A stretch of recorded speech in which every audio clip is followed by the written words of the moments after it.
কাজ করুক, আগে নিজের মাটিটা স্ট্রং করুক, নিজের মাথার উপর নিজের একটা ছাদ করুক।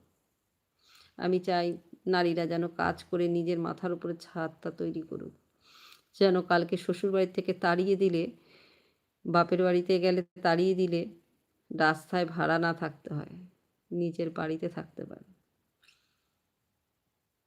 ভগবান যেন নারীকে অবশ্যই ভগবান মা শক্তি দেয়, মাতৃশক্তি দেয় নারী, তাই ভগবান যেন তাদের মাথার উপর সবসময় থাকে, নারীরা যেন নিজে করতে পারে।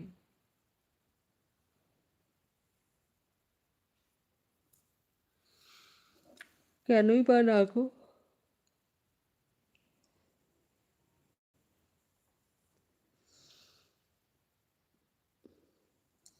বিয়ে হয়ে গেলে শ্বশুরবাড়ি থেকে তাড়িয়ে দিয়েছে, আবার বাপের বাড়িতে গেছে।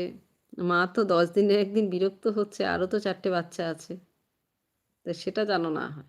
নারী নিজের পায়ে দাঁড়াক, তারপরে বিয়ে করুক।